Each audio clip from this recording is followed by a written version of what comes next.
नमस्कार दोस्तों, स्वागत है आपका अपने YouTube चैनल प्रज्ञा एजुकेशन सोसाइटी में। दोस्तों, आज हम लोग क्लास 10 फिजिक्स के प्रथम चैप्टर के जितने भी महत्वपूर्ण ऑब्जेक्टिव प्रश्न हैं उन सारे प्रश्नों को इस वीडियो में देखेंगे। आप लोग इस वीडियो को अच्छा से देखेंगे और समझेंगे। इसमें मैंने जो न्यूमेरिकल टाइप क्वेश्चन हैं उनको भी सॉल्व करके आपको बताया है, तो सबको ध्यान से देखेंगे और ज़रूर याद कर जाएंगे, क्योंकि ये सारे प्रश्न आपके परीक्षा में पूछे जाते हैं। बहुत ही इंपॉर्टेंट प्रश्न है। अगर आप इस वीडियो को देख लेते हैं तो आपको प्रकाश के परावर्तन और अपवर्तन से संबंधित चैप्टर 1 और 2 से संबंधित जो भी न्यूमेरिकल क्वेश्चन हैं और ऑब्जेक्टिव प्रश्न हैं उनको बनाने में कोई दिक्कत नहीं होगी। तो चलिए वीडियो को शुरू करते हैं और जान लेते हैं इस चैप्टर के सभी महत्वपूर्ण प्रश्नों को।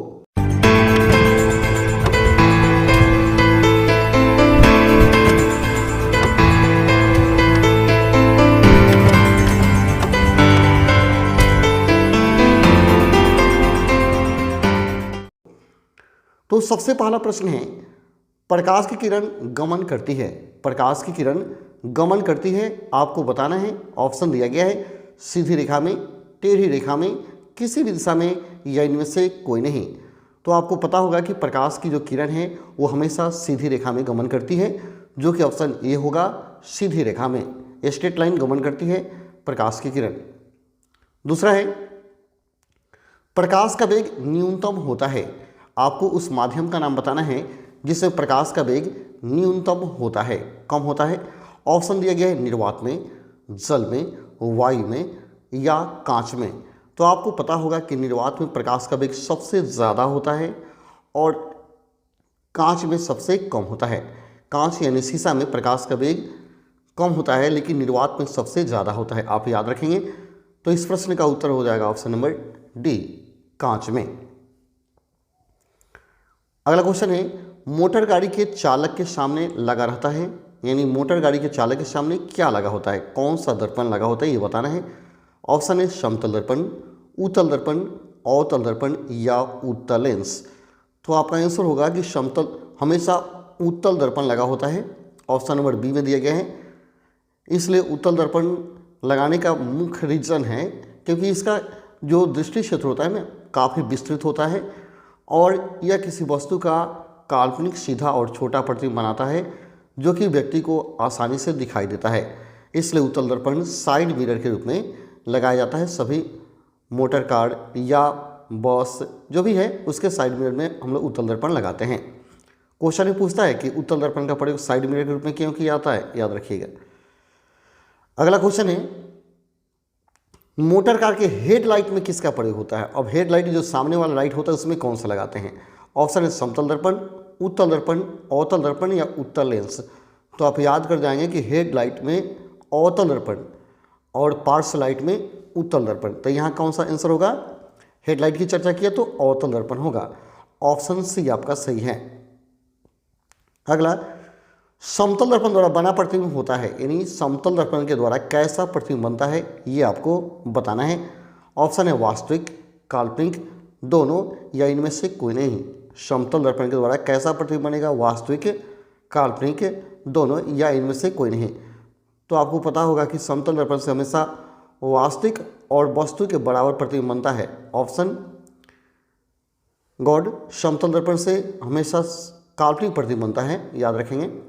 वास्तविक नहीं, समतल दर्पण बनाता है काल्पनिक प्रतिबिंब और वस्तु के बराबर। ऑप्शन बी आपका सही है, ठीक है। आप याद रखें, जो भी प्रतिबिंब सीधा होता है वह काल्पनिक होगा और जो उल्टा है वास्तविक होता है। अगला क्वेश्चन है, लेंस की क्षमता का एसआई मात्रक क्या होता है। लेंस की क्षमता का एसआई मात्रक क्या होता है। ऑप्शन दिया गया है डायोप्टर, लुमेन, लॉक्स या एंगस्ट्रम। तो लेंस की जो क्षमता है उसे फोकस दूरी के व्युत्क्रम से मापा जाता है। P = 1/f होता है, इसलिए P का मात्रक हो गया प्रति मीटर, m⁻⁻1 और m के पावर जो -1 है इसी को डायोप्टर कहा जाता है। इसी को कहा जाएगा डायोप्टर D।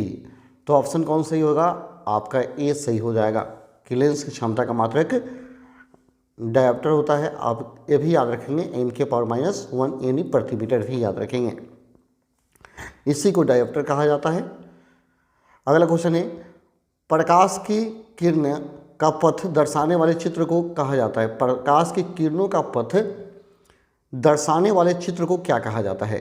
ऑप्शन दिया गया किरण आरेख, फोकस, किरण पुंज या इनमें से कोई नहीं।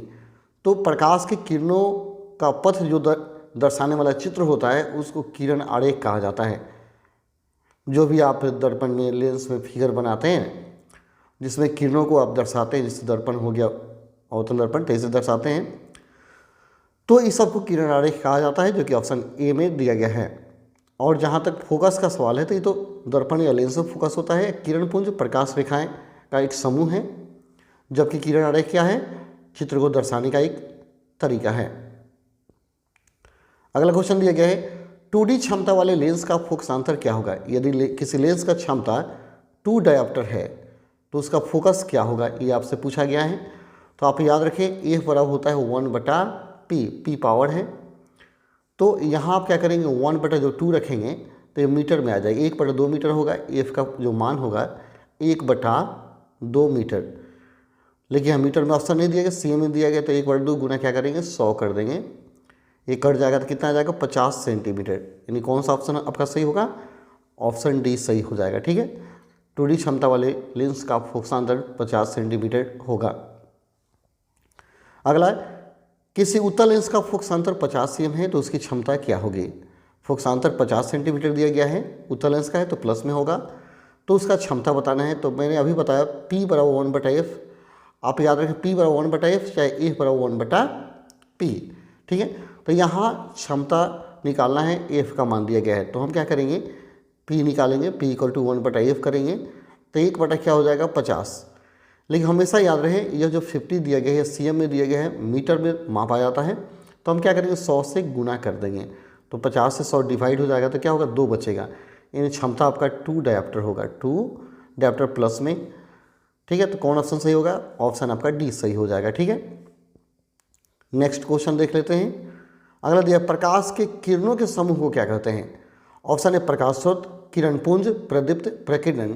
तो मैंने इसके पहले बताया था कि प्रकाश किरणों के समूह को किरण पुंज कहा जाता है, किरण पुंज कहा जाता है, जो कि ऑप्शन बी में दिया गया है। अब एक परिभाषा याद कर लेंगे कि प्रकाश किरणों के समूह को किरण पुंज कहा जाता है। ऐसे बहुत सारा किरण का समूह जब बनाएंगे तो इसको किरण पुंज कहेंगे। ठीक है, ऑप्शन बी आपका सही हो गया।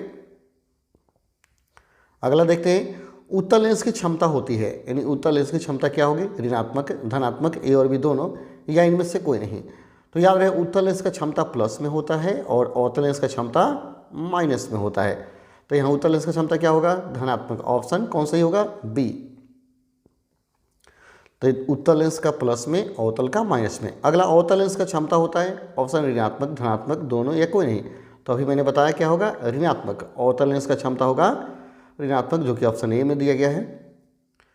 अगला क्वेश्चन देंगे, सबको लिख लीजिएगा। ठीक है, और यदि आप इस चैनल पर नए हैं तो जरूर इसको सब्सक्राइब कर लीजिएगा, क्योंकि यहाँ से आपके सभी विषयों की ऑब्जेक्टिव और सब्जेक्टिव बहुत ही बढ़िया तैयारी करा दिया जाएगा। अगला है, उत्तल लेंस को कहते हैं, उत्तल लेंस को क्या कहते हैं? अभिसारी, द्विउत्तल, अपसारी, या इनमें से कोई नहीं। तो देखिए उत्तल लेंस जो है यहाँ ऐसा बनाया जाता है। ठीक है, तो यह क्या करता है? प्रकाश किरणों को मोड़ देता है। ठीक है, यानी अभिसारित करता है, यानी प्रकाश किरणों को एक स्थान पर फोकस करता है, तो इसको बोलते हैं अभिसारी लेंस। इसको बोलेंगे अभिसारी लेंस। और इसको द्विउत्तल लेंस भी कह सकते हैं, इसको द्विउत्तल लेंस भी कह सकते हैं। ठीक है, तो यहाँ आपका ऑप्शन होगा ए और बी दोनों सही है, क्योंकि दोनों तरफ से उत्तल है ना, और तो ये द्विउत्तल भी है और अभिसारी लेंस भी है। ठीक है, तो क्या होगा? उत्तल लेंस को कहते हैं अभिसारी लेंस या द्विउत्तल लेंस। वहीं अगर अवतल होगा तो देखिए दोनों तरफ से क्या होता है? धंसा होता है, तो यह अवतल हो गया। अवतल को अपसारी कहा जाता है, क्योंकि प्रकाश को क्या करता है? फैलाता है, प्रकाश को फैलाता है। ठीक है, तो आपका आंसर कौन होगा? ई और बी दोनों याद रखिएगा। ठीक है, ये मिसप्रिंटिंग है। अगला क्वेश्चन, अवतल लेंस को कहते हैं, ऑप्शन दिया है अभिसारी लेंस, द्विअवतल लेंस, अपसारी लेंस, या इनमें से कोई नहीं। तो देखिए यहाँ पर भी आप याद कर लें, यह अवतल लेंस दोनों तरफ से धंसा हुआ है, तो द्विअवतल है। और अवतल क्या करता है? प्रकाश के किरणों को फैलाता है, और जो फैलाता है उसको अप करता है, अपसृत करता है, तो इसको अपसारी लेंस भी बोलते हैं और द्विअवतल लेंस भी बोलते हैं। तो आपका आंसर होगा ऑप्शन बी और सी दोनों, ऑप्शन बी और सी दोनों सही होगा। ठीक है, अवतल लेंस को कहते हैं अपसारी या द्विअवतल लेंस। ठीक है, अगला, निम्न में कौन सा पदार्थ लेंस बनाने के लिए प्रयुक्त नहीं किया जा सकता है। यह क्वेश्चन बहुत बार परीक्षा में पूछा गया है कि कौन सा पदार्थ है जिसका प्रयोग आप लेंस बनाने में नहीं कर सकते हैं। ऑप्शन है जल, कांच, प्लास्टिक या मिट्टी। तो मिट्टी का कभी लेंस नहीं बन सकता है, तो ऑप्शन डी आपका सही है। ठीक है, अगला क्वेश्चन है किस दर्पण से हमेशा वस्तु छोटा प्रतिबिंब प्राप्त होता है। वो कौन सा दर्पण है जिससे हमेशा छोटा प्रतिबिंब मिलता है। ऑप्शन है समतल दर्पण, उत्तल दर्पण, अवतल दर्पण या कोई नहीं।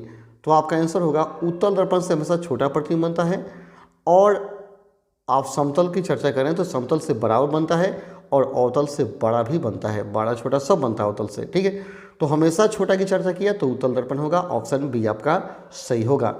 ठीक है, गौर से देखेंगे और इसको याद कर जाएंगे। किस दर्पण से वस्तु का बड़ा प्रतिबिंब बनता है।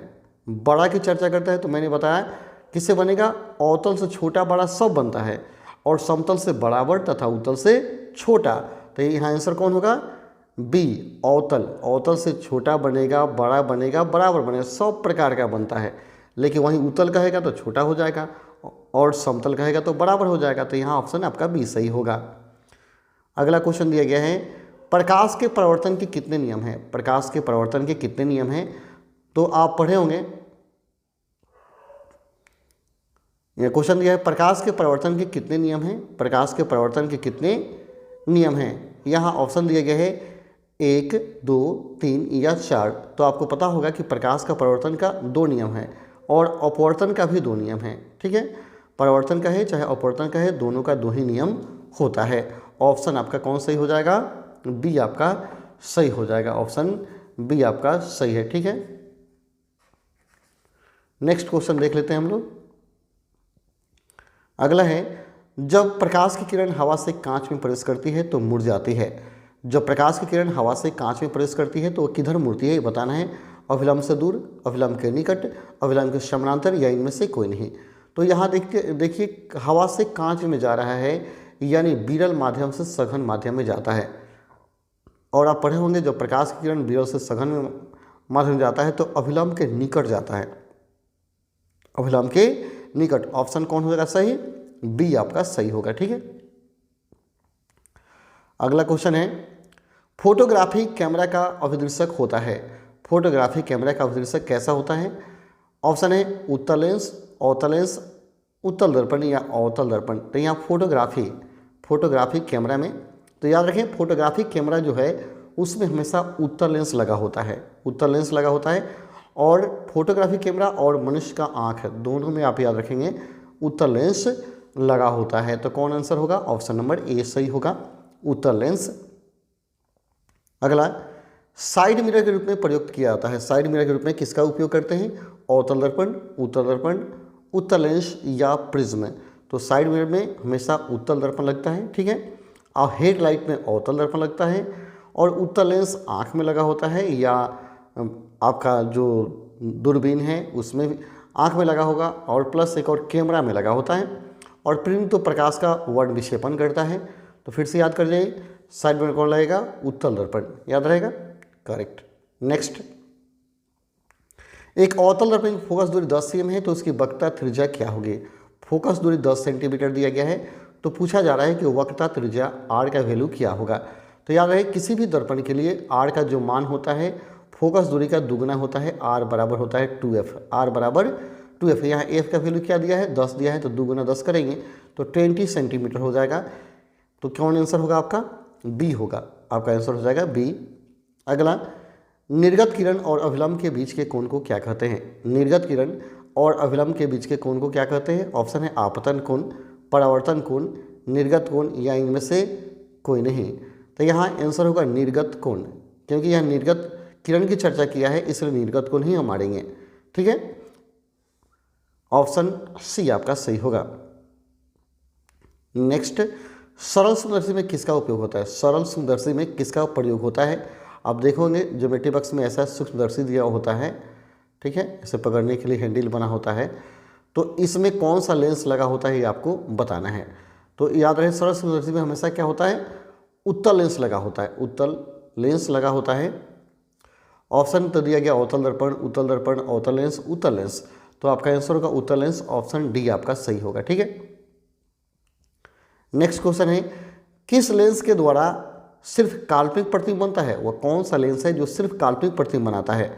ऑप्शन है उत्तल लेंस, अवतल लेंस, बाइफोकल लेंस, इनमें से कोई नहीं। तो देखिए उत्तल लेंस अगर होगा तो ये वास्तविक काल्पनिक सब प्रतिबिंब बनाता है, लेकिन अगर अवतल लेंस की चर्चा करते हैं तो अवतल लेंस ही क्या करता है, आपका सिर्फ काल्पनिक प्रतिबिंब बनाता है। तो ऑप्शन बी आपका सही होगा, अवतल लेंस हमेशा काल्पनिक प्रतिबिंब बनाता है। अगला क्वेश्चन दिया गया है परावर्तन के नियम से निर्धारित होता है, यानी परावर्तन का नियम क्या बताता है ये बताना है। ऑप्शन है आपतन कोण, परावर्तन कोण, परावर्तन कोण बराबर अपवर्तन कोण, आपतन कोण बराबर विचलन कोण, इनमें से कोई नहीं। तो आप पढ़े होंगे कि परावर्तन का जो प्रथम नियम करता है कि परावर्तन कोण अपवर्तन कोण के बराबर होता है। परावर्तन कोण आपतन कोण परावर्तन कोण के बराबर होता है, सॉरी आपतन कोण परावर्तन कोण के बराबर होता है। नहीं, कोण आई बराबर आर पढ़े होंगे आप, कोण आई बराबर कोण आर, जो कि ऑप्शन ए में दिया गया। ठीक है, अगला क्वेश्चन है काल्पनिक प्रतिबिंब होता है, यानी काल्पनिक प्रतिबिंब कैसा होता है ये आपको बताना है। यहाँ ऑप्शन दिया गया है सीधा, उल्टा, दोनों या कोई नहीं। तो सीधा उल्टा दोनों तो हो ही नहीं सकता है, तो याद रहे काल्पनिक प्रतिबिंब हमेशा सीधा होता है। काल्पनिक प्रतिबिंब क्या होगा, सीधा होगा। अगर वास्तविक कहता है तो उल्टा होगा, वास्तविक उल्टा और काल्पनिक सीधा होता है। तो ऑप्शन कौन होगा सही, ये सही होगा। ठीक है, नेक्स्ट लेंस में मुख्य फोकस की संख्या कितनी होती है। लेंस में मुख्य फोकस की संख्या कितनी होती है, 2, 1, 3 या इनमें से कोई नहीं। तो लेंस में याद रखेंगे हमेशा 2 फोकस, 2 वक्रता त्रिज्या, 2 वक्रता केंद्र सब डबल होता है।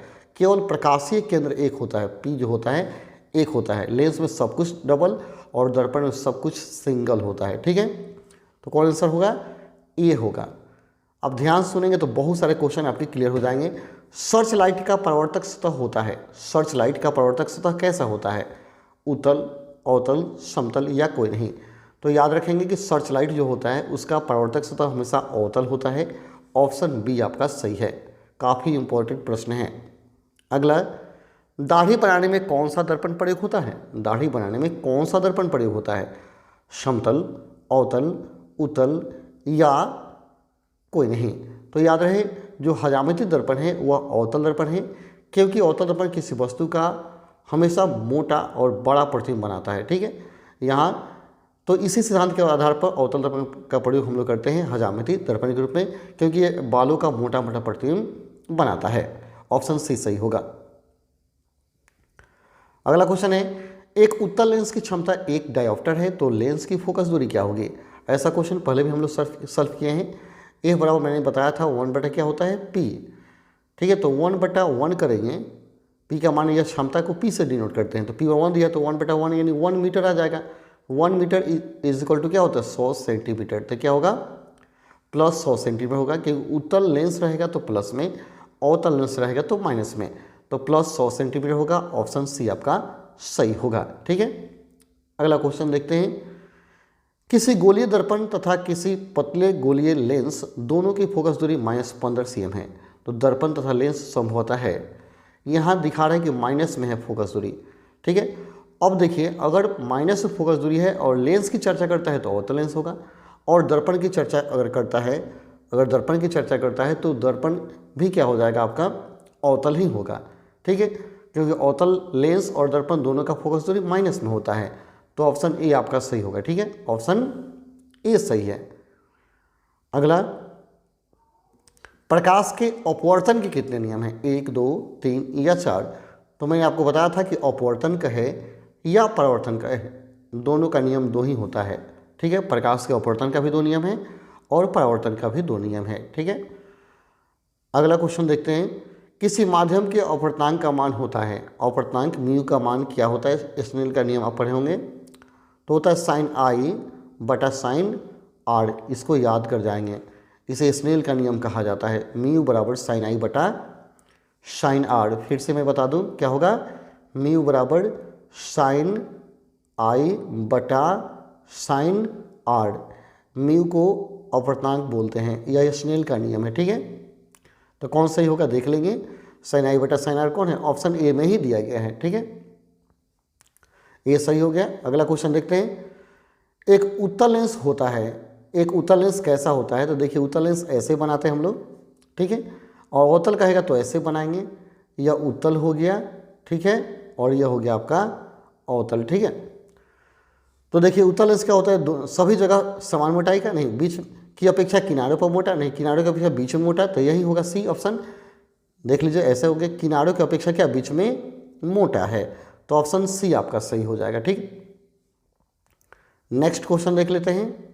अगला, अवतल लेंस का आवर्धन बराबर होता है, अवतल लेंस का आवर्धन किसके बराबर होता है, तो आवर्धन क्षमता एम इक्वल टू होता है भी बटा यू, याद रखेंगे आवर्धन क्षमता एम इक्वल टू होता है लेंस के लिए भी बटा यू। स्पेशली अवतल लेंस कह रहे हैं, ऑप्शन आप क्या करेंगे डी पर लगाएंगे, भी बटा यू। नेक्स्ट, गोलीय दर्पण में फोकसांतर और वक्रता त्रिज्या के बीच संबंध होता है, गोलीय दर्पण में फोकसांतर और वक्रता त्रिज्या के बीच क्या संबंध होता है ये आपको बताना है, फोकसांतर और वक्रता त्रिज्या के बीच क्या संबंध होता है आपको बताना है। तो याद रखिए दर्पण का जो फोकस दूरी होता है वक्रता त्रिज्या का आधा होता है, यानी r बराबर होता है 2f, याद रखें r बराबर 2f, हमेशा याद रखेंगे इसको। तो ऑप्शन कौन सही होगा, ए आपका सही होगा। अगला, सोलर कुकर में प्रयोग किया जाता है, सोलर कुकर में कौन सा दर्पण प्रयोग होता है ये आपको बताना है। ऑप्शन है अवतल दर्पण, उत्तल दर्पण, समतल दर्पण, और डी है उत्तल तथा अवतल दोनों। तो आपका आंसर होगा ऑप्शन ए, सोलर कुकर में तथा डॉक्टरों के लिए अवतल दर्पण अनिवार्य होता है, ऑप्शन ए सही है, ठीक है। नेक्स्ट, उत्तल लेंस में बना प्रतिबिंब होता है, उत्तल लेंस में बना प्रतिबिंब कैसा होता है ये आपको बताना है। ऑप्शन है बराबर और सीधा, वास्तविक और उल्टा, वास्तविक और सीधा, इनमें से कोई नहीं। तो आपका आंसर होगा ऑप्शन नंबर बी, वास्तविक और उल्टा होता है, उत्तल लेंस में बना प्रतिबिंब वास्तविक और उल्टा होता है, ऑप्शन बी आपका सही होगा। नेक्स्ट, अगला क्वेश्चन है, उत्तल लेंस से जब बिंब एफ और 2f के बीच रखा जाता है तो बना प्रतिबिंब होता है, एफ और 2f के बीच रखेंगे तो कैसा प्रतिबिंब बनेगा ये आपको बताना है।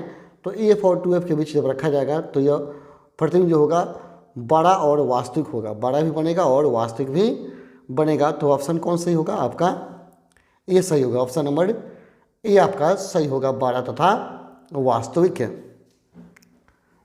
ठीक है। आप इसको स्थिति को, कंडीशन को अच्छा से याद कर लेंगे, ठीक है, यह परीक्षा के लिए बहुत इंपॉर्टेंट होता है। अगला क्वेश्चन है, दो वक्रीय पृष्ठों से घिरे ठोस माध्यम को क्या कहते हैं, दो वक्रीय पृष्ठों से घिरे ठोस माध्यम को क्या कहते हैं। देखिए वक्र पृष्ठ से घिरेगा तो ऐसा बनेगा या ऐसा बनाएगा, यानी या तो वह उत्तल लेंस बनाएगा या अवतल लेंस बनाएगा, ठीक है। तो लेंस ही बनता है जिसको गोलीय लेंस कहा जाता है। यहाँ ऑप्शन दिया गया है गोलीय दर्पण, त्रिज्या, गोलीय लेंस या समतल दर्पण। तो आपका आंसर होगा गोलीय लेंस, जो कि ऑप्शन सी में दिया गया है, ऑप्शन सी आपका सही है। अगला देखते हैं, वह गोलीय दर्पण जो बाहर की तरफ वक्रित होता है क्या कहलाता है, वह गोलीय दर्पण जो बाहर की तरफ वक्रित होता है क्या कहलाता है। ऑप्शन है अवतल दर्पण, समतल दर्पण, उत्तल दर्पण, या इनमें से कोई नहीं। जो बाहर की तरफ वक्रित होता है, देखिए अगर ऐसा है, ऐसा दर्पण बनाया है तो यह बाहर की तरफ वक्रित है, उठा हुआ है, और यह धंसा हुआ ऐसा रहेगा, ठीक है, धंसा हुआ रहेगा तो यह अवतल दर्पण हो गया। तो यह कहता है बाहर की तरफ वक्रित है तो उत्तल दर्पण होगा, ठीक है, ऑप्शन सी आपका सही हो जाएगा, ठीक है। अगला है, गोलीय दर्पण के परावर्तक पृष्ठ के केंद्र को दर्पण का कहा जाता है, गोलीय दर्पण के परावर्तक पृष्ठ के केंद्र को दर्पण का क्या कहा जाता है ये बताना है। ऑप्शन है मध्य, ध्रुव, गोलार्ध या अक्ष, यानी दर्पण के मध्य बिंदु को क्या कहते हैं। आपको पता होगा दर्पण अगर जब ऐसा बनाते होंगे तो बीच में आप एक पी लिखते होंगे, बीच में लिखते होंगे पी, तो पी को क्या बोलते हैं, ध्रुव बोलते हैं, ध्रुव, पोल, ठीक है, ऑप्शन बी आपका सही होगा। नेक्स्ट, किसी लेंस द्वारा उत्पन्न आवर्धन का एसआई मात्रक क्या होता है? लेंस द्वारा उत्पन्न आवर्धन का एसआई मात्रक क्या होता है? मीटर, सेमी, मिलीमीटर या मात्रक विहीन? तो याद रखें, लेंस द्वारा उत्पन्न आवर्धन का जो एसआई मात्रक होता है, एसआई जो मात्रक होता है वह आवर्धन दिया गया है, याद रखें आवर्धन, यह मात्रक विहीन होता है क्योंकि यह अनुपातिक राशि है। आवर्धन किसी का हो, अगर वह अनुपातिक राशि है तो हमेशा उसका मात्रक 0 होगा, यानी कोई मात्रक उसका नहीं होगा, क्योंकि अनुपात में मात्रक कट जाते हैं जिससे वह मात्रक विहीन हो जाता है। और m बराबर आप पढ़े होंगे v बटा u, यह भी अनुपातिक राशि है, ठीक है। तो आवर्धन m v बटा u है जो कि मात्रक विहीन है। अगला क्वेश्चन है, लेंस के केंद्रीय बिंदु को क्या कहते हैं? लेंस के केंद्रीय बिंदु को क्या कहते हैं? ऑप्शन है वक्रता केंद्र, प्रकाशीय केंद्र, द्वारक या अक्ष केंद्र। तो देखिए, अगर दर्पण के मध्य बिंदु कहता है, दर्पण का मध्य बिंदु कहता है तो इसको क्या बोले थे अभी? ध्रुव बोलते हैं, P। और लेंस का मध्य बिंदु अगर कहता है तो इसको भी P कहते हैं, लेकिन इसका नाम है प्रकाशीय केंद्र। इसका नाम हो गया आपका प्रकाशीय केंद्र। लेंस के मध्य बिंदु को प्रकाशीय केंद्र और दर्पण के मध्य बिंदु को ध्रुव कहा जाता है, इसको याद रखेंगे। तो आंसर कौन होगा? ऑप्शन बी आपका सही होगा, प्रकाशीय केंद्र। नेक्स्ट देखते हैं क्वेश्चन, किसी शब्दकोश में पाए गए छोटे अक्षरों को पढ़ते समय आप निम्न में से कौन सा लेंस पसंद करेंगे? किसी शब्दकोश में पाए गए छोटे अक्षरों को पढ़ने के लिए आप कौन सा लेंस पसंद करेंगे? ऑप्शन ए 50 सेमी फोकस दूरी का अवतल लेंस, 50 सेमी फोकस दूरी का उत्तल लेंस, 50 सेमी फोकस दूरी का अवतल लेंस या 5 सेमी फोकस दूरी का उत्तल लेंस। देखिए, हमें छोटे अक्षरों को पढ़ना है, अतः सूक्ष्मदर्शी चाहिए, और सूक्ष्मदर्शी में हमेशा क्या होता है? उत्तल लेंस का प्रयोग किया जाता है, उत्तल लेंस का प्रयोग किया जाता है। तो आपका आंसर होगा 50 सेमी फोकस दूरी का उत्तल लेंस, उत्तल लेंस। और फिर पूछेंगे कि 5 सेमी का क्यों नहीं होगा? क्योंकि 5 सेमी या 50 सेमी का क्यों नहीं होगा? इसलिए नहीं होगा क्योंकि इसका फोकस दूरी ज़्यादा है और इसका फोकस दूरी क्या है? कम है। जितने कम फोकस दूरी वाले लेंस रखेंगे वो ज़्यादा क्लियर आपको नज़र आएगा। तो ऑप्शन कौन सही होगा? आपका डी सही होगा, ठीक है। नेक्स्ट, इनमें से कौन दर्पण सूत्र है? दर्पण सूत्र है तो देखिए, दर्पण सूत्र होता है 1/v plus 1/u equal to 1/f। और लेंस सूत्र में यही क्या होता है? माइनस हो जाता है, 1/v minus 1/u equal to 1/f हो जाता है। याद रखें, दर्पण में प्लस और लेंस में माइनस होता है, जो कि ऑप्शन ए सही है। यानी जो ए ऑप्शन दिया गया है वह दर्पण सूत्र है, ठीक है। नेक्स्ट, अगला, गोलीय दर्पण का वक्रता केंद्र को किस अक्ष से निरूपित किया जाता है? वक्रता केंद्र को, गोलीय दर्पण के वक्रता केंद्र को तो सी से, वक्रता केंद्र सेंटर ऑफ कर्वेचर हो गया, उसको सी से इंडिकेट करते हैं। यहाँ दिए गए सी, पी, ओ तथा एफ, तो सबको ध्यान लीजिए। सी हो गया वक्रता केंद्र, पी हो गया ध्रुव, ओ हो गया मूल बिंदु और एफ हो गया फोकस बिंदु, ठीक है। तो वक्रता केंद्र कहता है तो क्या होगा? सी। ऑप्शन ए आपका सही हो जाएगा। अगला देखते हैं, निर्वात में प्रकाश की छाल है, छाल नहीं चाल है, ठीक है। इसको आप चाल पढ़ेंगे, छाल को चाल में बदल दीजिए, ठीक है, मिसप्रिंटिंग है। तो निर्वात में प्रकाश की चाल होती है कितना? 3 × 10⁸ मीटर प्रति सेकेंड, या 2 × 10⁸ मीटर प्रति सेकेंड, या 3 × 10⁹ या 3 × 10⁻10। तो काफ़ी पॉपुलर है, 3 × 10⁸ मीटर प्रति सेकेंड होता है निर्वात में प्रकाश की चाल, जिसको यदि हम किलोमीटर बदलें तो 3 लाख किलोमीटर होता है। याद रखेंगे, निर्वात में प्रकाश का चाल 3 लाख किलोमीटर प्रति सेकेंड होता है। ऑप्शन कौन सही है? ए सही है। अगला, दंत विशेषज्ञ मरीजों के दांतों का बड़ा प्रतिबिंब देखने के लिए किस दर्पण का प्रयोग करते हैं? दंत विशेषज्ञ इन डॉक्टर, यानी किस दर्पण को डॉक्टरी दर्पण कहा जाता है? ऑप्शन है अवतल दर्पण, समतल दर्पण, उत्तल दर्पण या सभी। तो आपका आंसर होगा अवतल दर्पण को डॉक्टरी दर्पण कहा जाता है और डॉक्टर अवतल दर्पण का प्रयोग करते हैं, जो कि ऑप्शन ए में दिया गया है। अवतल दर्पण नाक, कान, गला इत्यादि को देखने के लिए किया जाता है क्योंकि ये बड़ा करके दिखाता है, ठीक है। ऑप्शन ए आपका सही होगा। अगला, पतले लेंस की आवर्धन क्षमता होती है, पतले लेंस की आवर्धन क्षमता होती है कम, अधिक, संतुलित या सभी। तो देखिए, जितना लेंस पतला होगा उसका आवर्धन उतना ही कम होगा, जो कि ऑप्शन ए में दिया गया है। ऑप्शन ए आपका सही होगा, ठीक है। अगला, मोटे लेंस की आवर्धन क्षमता होती है, मोटे लेंस की आवर्धन क्षमता होती है। ऑप्शन दिया कम, अधिक, संतुलित या इनमें से कोई नहीं। तो आप याद रखें पतले लेंस का कम होता है और मोटे लेंस का ज़्यादा होता है। ऑप्शन बी आपका सही होगा। ठीक है, नेक्स्ट क्वेश्चन देख लेते हैं। अगला क्वेश्चन है अवतल दर्पण के ध्रुव और मुख्य फोकस के बीच बने प्रतिबिंब का प्रतिबिंब की प्रकृति होती है। फिर से, अवतल दर्पण के ध्रुव और मुख्य फोकस के बीच रखे गए बिंब का प्रतिबिंब कैसा होता है, उसका नेचर बताना है। ठीक है, तो यदि कोई वस्तु अवतल दर्पण के सामने उसके फोकस और ध्रुव के बीच रखी जाए तो उसका प्रतिबिंब दर्पण के पीछे बनता है, जो काल्पनिक सीधा और वस्तु से बड़ा होता है। ठीक है, काल्पनिक सीधा और वस्तु से बड़ा, काल्पनिक माने आभासी, जो कि ऑप्शन बी में दिया गया है। ठीक है, ऑप्शन बी आपका सही है, आभासी एवं सीधा। अब देखिए यहाँ थोड़ा सा एक चीज़ गौर कीजिएगा, यहाँ दिया गया है बी में आभासी और सीधा और सी में काल्पनिक एवं सीधा, तो बतवा तो एक ही हो गया। तो ऑप्शन क्या हो गया, बी और सी दोनों सही हो गया। ठीक है, आभासी को तो उल्टा नहीं होता है, तो ये गलत है, लेकिन बी और सी यहाँ दोनों आपका आंसर होगा। ठीक है, बी और सी दोनों।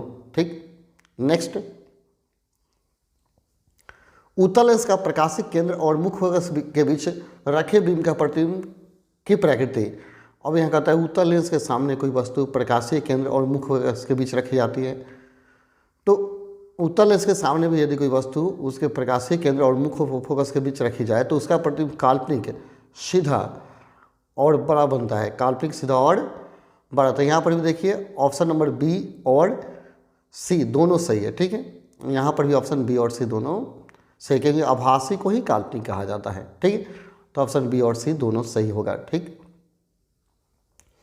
नेक्स्ट, अवतल दर्पण के मुख्य फोकस पर रखे बीम का प्रतिबिंब की स्थिति होगी। अवतल दर्पण के मुख्य फोकस पर, इन दर्पण के मुख्य फोकस पर यदि कोई वस्तु रखा जाए तो आप याद रखेंगे कि दर्पण के मुख्य फोकस पर यदि कोई वस्तु रखते हैं तो उसका प्रतिबिंब अनंत बनता है, अनंत बनेगा, जो कि अगर अनंत पर चला जाता है तो वास्तविक उल्टा और वस्तु से बहुत बड़ा होगा। ठीक है, अनंत बनेगा, याद रखेंगे। ऑप्शन सी आपका सही होगा। अगला देखते हैं क्वेश्चन, उत्तल लेंस के मुख्य फोकस पर रखे प्रतिबिंब की स्थिति कैसी होगी। अगर उत्तल लेंस के मुख्य फोकस पर वस्तु रखा जाए तो उसका प्रतिबिंब कैसा होगा, तो ये भी अनंत पर ही होगा। ये भी क्या होगा, अनंत पर। यहाँ दिया है वक्रता केंद्र पर, फोकस और वक्रता केंद्र के बीच, अनंत पर, ध्रुव और वक्रता केंद्र के बीच। आंसर होगा सी। जब भी फोकस पर रखेंगे, आप याद करें, फोकस पर वस्तु रखेंगे तो प्रतिबिंब बनेगा अनंत पर, और अनंत पर वस्तु रखेंगे तो प्रतिबिंब बनेगा फोकस पर। ठीक है, नेक्स्ट, अवतल लेंस के मुख्य फोकस पर रखे बीम का प्रतिबिंब की स्थिति कैसी होगी। अब अवतल लेंस के मुख्य फोकस पर वस्तु रखी गई है, यहाँ ऑप्शन दिया फोकस एवं वक्रता केंद्र के बीच, प्रकाशीय केंद्र और फोकस के बीच, ध्रुव और वक्रता केंद्र के बीच, इनमें से कोई नहीं। अवतल लेंस के मुख्य फोकस पर रखी गई है। तो देखिए, अवतल लेंस की जब चर्चा करता है तो अवतल लेंस में वस्तु को कहीं भी रखी जाए उसका प्रतिबिंब फोकस और प्रकाशीय केंद्र के बीच ही बनता है, फोकस और प्रकाशीय केंद्र के बीच बनता है। ठीक है, ऑप्शन बी सही है।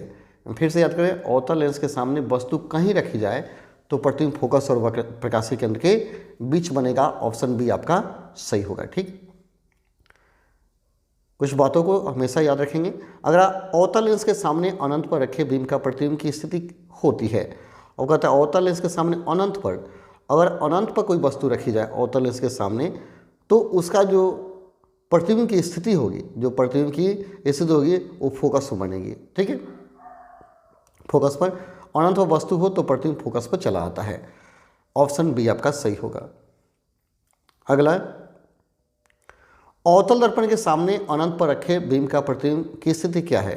अब अवतल दर्पण के सामने कह रहा है, यहाँ दिया है ऑप्शन वक्रता केंद्र पर, अनंत पर, ध्रुव पर या कोई नहीं, तो आपका आंसर होगा फोकस पर। ठीक है, यानी वस्तु अनंत पर हो तो प्रतिबिंब फोकस पर ही बनेगा। अगला, लेंस के प्रकाशीय केंद्र से गुजरने वाली प्रकाश किरणें अपवर्तन के पश्चात क्या करती है, ये बताना है। लेंस के प्रकाशीय केंद्र से गुजरने वाली प्रकाश किरणें अपवर्तन के पश्चात क्या होती है। देखिए, ये लेंस हो गया, अगर ये पी से कोई प्रकाश किरणें बीच से जाती है तो क्या होगा, ये आपको बताना है। ठीक है, तो अगर यहाँ और लेंस के प्रकाशीय केंद्र से गुजरने वाली प्रकाश किरणें क्या करेगी, यहाँ ऑप्शन दिया गया है विचलन के साथ निर्गत होगी, 7 रंगों में विभक्त हो जाएगी, बिना विचलन के निर्गत होगी। तो आपका आंसर होगा ऑप्शन नंबर सी, क्योंकि जो किरणें प्रकाशित केंद्र से जाती है वो सीधे बाहर निकल जाती है। यह मूर्ति नहीं है, यह मूर्ति नहीं है। तो आपका ऑप्शन होगा सी, बिना विचलन के निर्गत हो जाएगी। ऑप्शन सी आपका सही होगा। ठीक है, याद रहेगा। तो दोस्तों इस चैप्टर का जितने भी मोस्ट इंपॉर्टेंट ऑब्जेक्टिव प्रश्न थे यहीं पे ख़त्म हो जाते हैं। आप इन सारे प्रश्नों को जरूर लिख लेंगे, याद कर जाएंगे, और चैनल पर नए हैं तो चैनल को जरूर सब्सक्राइब कर लेंगे, क्योंकि यहाँ से आपके सभी विषयों की तैयारी बहुत ही बढ़िया करा दी जाएगी। चलिए फिर मिलते हैं अगले वीडियो में, तब तक के लिए धन्यवाद। जय हिंद, जय भारत, जय मेरे प्रिय छात्रों।